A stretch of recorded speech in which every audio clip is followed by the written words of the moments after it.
चलिए return to silent हिल की रहस्यमयी और उलझी हुई दुनिया में गोता लगाते हैं। ये फिल्म सिर्फ एक हॉरर कहानी नहीं है, बल्कि एक मनोवैज्ञानिक पहेली है जो वीडियो गेम की दुनिया से निकलकर हमारे सामने आई है। जरा सोचिए, क्या हो अगर कोई शहर आपके दिमाग में चल रही हर बात को पढ़ सकता हो और आपके सबसे बड़े पछतावे को, आपके सबसे गहरे डर को जीते जागते राक्षसों में बदल दे। यही वो एक सवाल है जो इस पूरी कहानी की रीढ़ है। तो कहानी की शुरुआत होती है एक खत से, एक ऐसा खत जो मुमकिन ही नहीं है, और यही खत सब कुछ बदल देता है। सबसे पहले हम मिलते हैं जेम्स से, एक ऐसा आदमी जो अपने अतीत के साये में जी रहा है। मैरी नाम की एक औरत के साथ उसका रिश्ता खत्म हो चुका है और तब से वो गहरे डिप्रेशन में है। उसे लगता है मैरी के साथ कुछ बहुत बुरा हुआ है और ये बोझ उसे अंदर ही अंदर खाए जा रहा है। और फिर एक दिन कुछ ऐसा होता है जिसकी कोई कल्पना भी नहीं कर सकता। उसे मैरी का एक खत मिलता है, वही मैरी जो अब इस दुनिया में है ही नहीं। खत में लिखा था, मुझे तुम्हारी जरूरत है, साइलेंट हिल वापस आ जाओ, मैं तुम्हारा इंतजार कर रही हूं। अब ये खत उम्मीद की कोई किरण थी या एक खतरनाक बुलावा? और जेम्स इस बुलावे का जवाब देता है। वो पहुंचता है साइलेंट हिल, एक ऐसा शहर जो अपने नाम की तरह ही खामोश है, लेकिन इस खामोशी के पीछे एक बहुत बड़ा तूफान छिपा है। साइलेंट हिल एक बिल्कुल भूतिया शहर जैसा लगता है।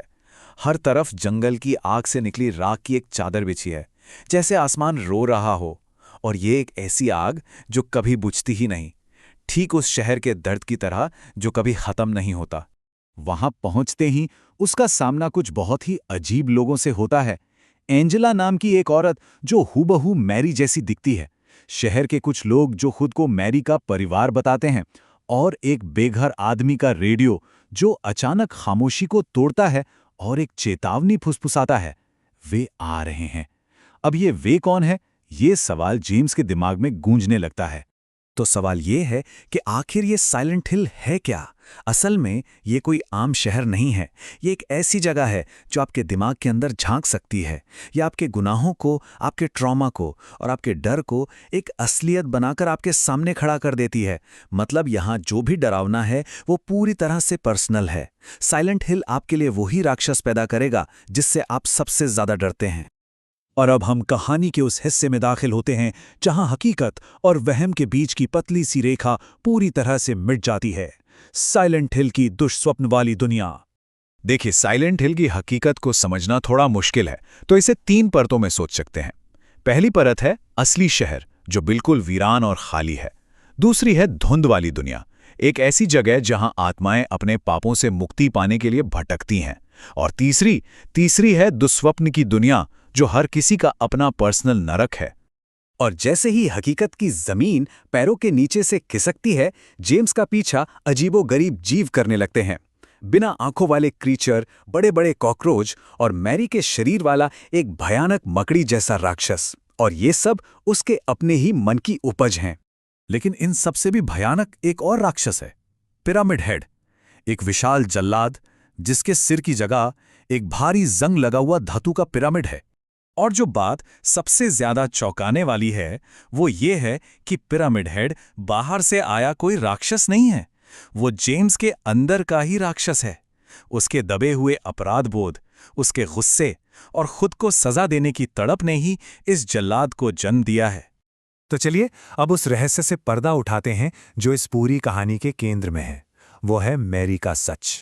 जेम्स को शहर में कई ऐसी महिलाएं मिलती हैं जो मैरी की तरह लगती हैं, एंजेला, लोरा और मारिया।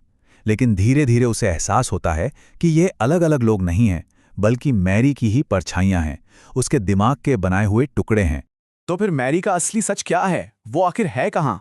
एक वहम के बीच जेम्स को सच्चाई का सामना करना पड़ता है। एक ऐसी सच्चाई जो उसके पैरों तले जमीन खिसका देती है। मैरी को मरे हुए कई महीने बीत चुके हैं। मतलब जेम्स एक ऐसे इंसान को ढूंढ रहा है जो पहले से ही जा चुका है, और उसका अपना दिमाग ही उसका सबसे बड़ा दुश्मन बन गया है। और फिर उसकी दबी हुई यादें एक एक करके सामने आती हैं। अतीत में मैरी को उसके पिता के पंथ ने जहर दिया था। वो लगातार दर्द में थी और तड़प रही थी, वो मुक्ति के लिए भीख मांग रही थी।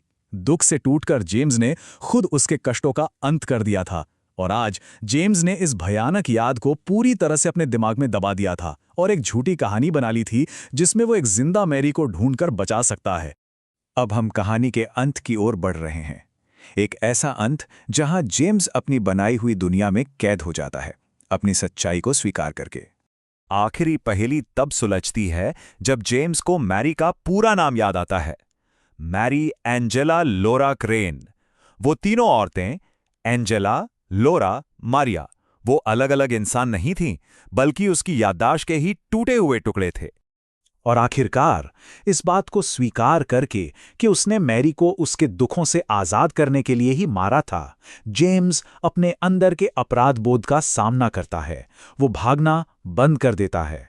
और यहीं इसी सच्चाई को स्वीकार करने में जेम्स को अपनी शांति मिलती है, भागने में नहीं, बल्कि एक ऐसी हकीकत बनाने में जहां वो हमेशा मैरी के साथ रह सकता है।